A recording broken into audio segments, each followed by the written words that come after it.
felt weird. I felt like I was trying to be someone I wasn't. Like, what do you mean, Renee? Like, you know, you love a bit of sugar. But it's helped. It's really helped. And it's weird. Hi guys, I'm Ren. Welcome back to my channel. This is where we level up and become the best, baddest version of ourselves. If that is a journey that you are in, then join the gang. I have noticed that 90% of you guys that watch my videos do not subscribe. If you have ever enjoyed one of my videos, then please subscribe because it motivates me to make more content for you guys and make better videos. Tell me what you want. Tell me what you want to do. Tell me what you want to talk about, because right here is all about girls talk. Let's just get into it. This video is all about atomic habits. Okay, I read it, what I thought about it, what it did for me, what it didn't do for me, and what it potentially could do for you. So basically broke down the book into 6 steps, 6 parts that I've summarized that I think are need to knows, must knows. Instead of you reading it, you can literally look at these 6 steps and be like, boom, I can get this done. According to James Clear, he says the cue triggers a craving, which motivates a response, which provides a reward, which satisfies the craving and ultimately becomes associated with the cue. So it's all about recognizing the cues or the triggers that lead to your habits. What is it that's triggering you to pick up your phone every 5 minutes? Because it literally is a circle. It goes cue, trigger, reward. Your cue might be your phone going off every 10 seconds, every 2 minutes. That's a notification. The reward now is you're getting entertained, you're smiling, you're grinning teeth because Bae's messaged you, whatever it is. So your brain is gonna link that cue with that reward. It doesn't even think about the behavior. It thinks, my phone's gone off, I want to be entertained, or my phone's gone off, I want to speak to Bae. That's what it thinks. When you're trying to start a healthy habit, or let's say get rid of a negative one, all you need to really focus on, how can I make this blatant? How can I make this, boom, it's here, I can do it, or how can I hide it? So if you're trying to start a new reward, for example, me working out in the morning, my yoga mat is out the night before. It's there in the middle of the living room, like a sore thumb, because in the morning when I go into that kitchen, that is my cue. That's my cue. For example, you want to go to the gym. In the evening, whenever you want to go, you put your workout clothes there on the end of the bed, ready for when you're getting from work, or ready in the morning before you even get dressed or go to work. The cue needs to be clear, because then that will trigger the behavior. The next important part of this loop is the reward. You need to optimize the reward. So according to James Clear, the difference between creating a good habit or breaking a bad one comes down to mastering the habit loop: cue, craving, response, and reward. It's about enhancing the reward associated with that habit, because that's all your brain cares about. That's all your brain looks for. And we're in a society where all we want is easy. We want it easy, we want it fast, we want it simple. Why do you think Amazon Prime is so successful? We know it's gonna cost us £3 to £4 extra, but we get it anyway because we want it now. We want it quickly. Netflix, everyone has a Netflix account these days because it's easy. It's there. You can probably go online, type in that movie, get it for free on a dodgy site, but you're gonna have to watch 1,000 ads. You're gonna probably have to search for 10 minutes to find a good link. You can do that. However, paying $9.99 a month to get something there like that, boom, sit down, I know what I'm watching. It comes up with all these recommendations. It's very easy. It's very rewarding immediately, because we are in a generation where it's immediate gratification. Delayed gratification is not as highly valued. If you can get something that's like, boom, straight away, that's what we're going for. When you are creating a new habit, if you want to optimize that habit, straight away you need to be thinking about, what can I do to reward myself? When I implemented my morning routine, one of the first things I thought that could help me maintain it is work out before my coffee. Work out before. If you know me, I love a hot drink. So working out before I got that reward of my coffee made, okay, once I get this done, I can sit down with my coffee and I can do my journal. And that was like my peaceful bit of the morning. That was the part of my morning that I'm looking forward to, my chill before the storm. Think about what your reward is going to be, and it can be anything. The better your reward is, the easier it is, the more satisfying it is to you, the better it's going to be for the habit that you're trying to create. What my reward isn't going to be your reward isn't going to be my reward. It has to be very personalized for it to work effectively. You need to start switching your focus from the habit to the craving that it satisfies. According to James Clear, The cue is about noticing the reward. The craving is about wanting the reward. The response is about obtaining the reward, which we chase rewards because they serve two purposes. They satisfy us and they teach us. So when you're thinking about a habit, again, it's all about what are you trying to satisfy? When you are picking up your phone because you've had a notification, you want to be entertained, you want to smile, you want to grin teeth with whoever you're messaging. That is why you're so gassed about picking up that phone. That is a craving that you are satisfying. When you're coming in every evening and binging on sweets or fizzy pop, what are you satisfying? Is it the feeling of loneliness?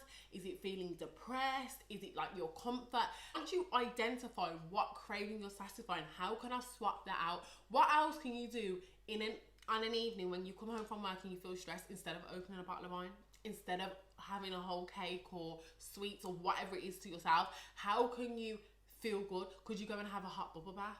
Could you go on like a nice chilled walk? Could you go and put on your favourite programme? Could you go and call your bestie, even if it's for 10 minutes, just to lift your mood, just to motivate you a bit, just to put you in that mind space, instead of going to the cupboard and going to get the snack, or going to the shop and going to get that bottle of wine? We have to think about, what craving are we trying to satisfy? The Goldilocks Rule. I don't know if you've ever heard about the Goldilocks Rule, but I learned about it not long ago. James Clear says, the Goldilocks Rule states that human experiences peak motivation when working on a task that are right on the edge of their current abilities.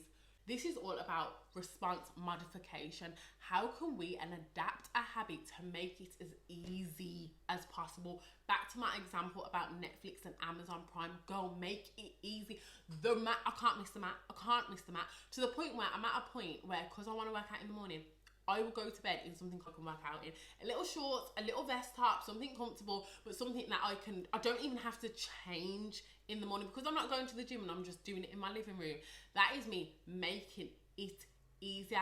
Me trying to get consistent with my content. My tripod does not get put down. It doesn't get put down. It doesn't get put, like, it used to be a sore thumb to me, but I'm so used to it being there now because I'm like, no, I'm making it easy. James also talks about the 2-minute rule. When you're starting off a habit, break it down into 2-minute intervals. If you want to read before bed, break it down into 2 minutes, make it a page, make it a paragraph, whatever it is. If you want to start working out in the morning, just do it for 2 minutes. Do 3 yoga poses, do one, do what. Every single habit you can make into 2 minutes. And I know what you're thinking, it's a waste of time. What is the point? Because that's what I thought. But what you're doing right now is you're building the muscle of repetition. You are getting your brain to realize that every single day you do some yoga. Every single day you sit down and start that assignment. Every single day you go to the gym, even if you're going in there for 2 minutes or going in there for 5 minutes and doing a walk on the treadmill. It's just then putting it into your routine. It is making it normal for you to do this action every single day. You are someone that works out every single day. You are someone that drinks water every single day. Once you've embedded that into your brain, you then can say, I'm going to increase it. I'm going to keep doing it. I'm going to do it for long. Environment design. Organize your environment. You make your habits that you want to start more attractive, more visible, and the habits that you don't want to do anymore less attractive and less visible. James says, if you want to make a habit a big part of your life, make the cue a big part of your environment. Back to my example with the yoga mat. Make it big, make it clear. If you are trying to practice self-love and get into affirmations and you're struggling, put it on your fridge, put it in your kitchen, put it in your bathroom mirror, put it on your bedroom wall. Make it as big as possible. I'll never forget when I was studying for my teaching exam and we had to do maths again. I hadn't done maths in years and I was like, oh my, like, this is a lot. I do not know my timetables, and I say do not because I learnt them again for the second time and I have forgotten them. There is something about my brain, I just can't. I think it is my dyslexia, to be fair, where my memory is just trash. Once I learn something, I know it, but then I will quickly forget it. I had timetables all around my house, on my bedroom wall, on my fridge, everywhere I could have. I had them. I got an app on my phone. I made it so visible. The same with if you're trying to get rid of a habit, you're sick of being on your phone all the time, or you sit down and you say you're going to do some work, you're going to do an assignment, you're going to make the content, whatever it is you want to sit down and try and do, write that book, but your phone is distracting you. Remove the cue, remove the phone. Put your phone on airplane mode. Put your phone just in your room. Sometimes I will purposely think, do you know what? My phone needs a charge. I'm putting it in my bedroom. So I used to have a charger in my living room. So do you know what? It can go in charge on my bedroom because that will now say half an hour, I'm just going to have focus time. I'm going to meditate. I'm going to do something for me and not feel like I need to go and look at the phone. Either remove the cue or make the cue as big and as big as you possibly can. Embrace a new identity that is going to align with the new habit you want to start. It's all about an identity shift. It's all about self-concept. I'll link that video at the end because I've done a whole video about self-concept and identity shift. But it's all about that. Once you identify as that person that does that habit, your behavior will just then naturally follow. It will be a lot easier for you to then perform that habit.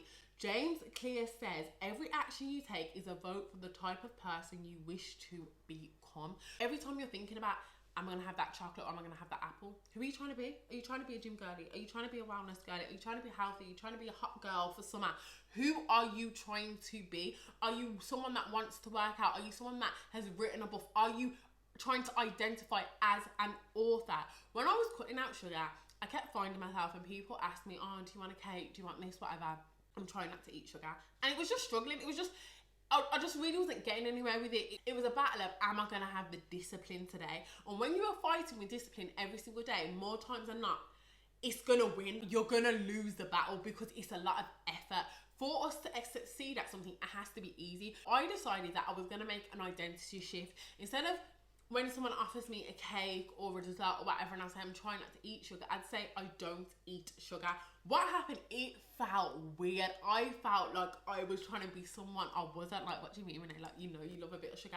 But it's helped. It's really helped. And it's weird because I can't even put my finger on exactly what shifted.